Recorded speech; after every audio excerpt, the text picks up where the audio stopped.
È grave, ricoverato a Padova, ma non sarebbe in pericolo di vita il bimbo di 5 anni centrato alla testa da uno scooter condotto da un minorenne in fase di sorpasso, mentre con la giovane mamma stava attraversando la strada lungo le strisce pedonali per andare al centro estivo. Il fatto a ridosso delle 8 del mattino a Mellaredo di Pianiga, accanto alla chiesa San Giovanni Battista, in centro paese, e di fronte appunto alla scuola per l'infanzia Sant'Antonio, come spiega il vice sindaco. Un furgoncino che era nelle immediate vicinanze dell'attraversamento si è fermato, così come altre macchine dietro. Purtroppo uno scooter, un ciclomotore guidato da un ragazzo, un minorenne,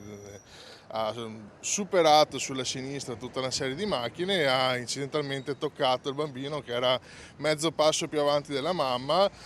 toccandolo alla testa. Si tratta del secondo incidente ad una settimana esatta da quello fotocopia, conclusosi in tragedia, in cui a soli 2 chilometri da qui, a Santa Maria di Sala, lo scorso 20 agosto perse la vita il bimbo di 6 anni investito sulle strisce pedonali da un'auto, sempre in fase di sorpasso. Vladislav Malamen era un profugo ucraino scappato dalla guerra. Quel giorno stava seguendo la mamma, che era in sella alla sua bicicletta, con le borse della spesa, stavano rincasando nella ex Canonica, dove vivevano insieme ad altre famiglie ucraine, quando l'auto, condotta da un 25enne, ha centrato in pieno il bimbo, sbalzandolo per una trentina di metri. Per lui la corsa in ospedale nel soccorso, ma il suo piccolo cuore è spirato in ospedale a Padova a poche ore dall'incidente. Un dramma trasformato in generosità con la famiglia che dopo le esequie ha donato gli organi del piccolo e che con l'incidente delle scorse ore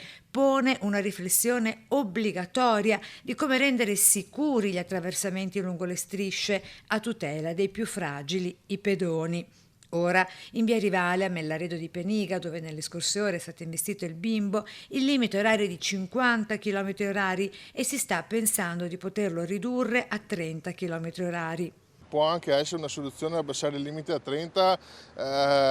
secondo me il male lo fai lo stesso, quindi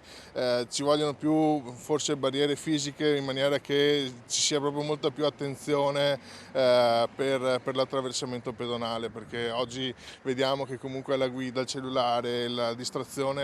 è all'ordine del giorno.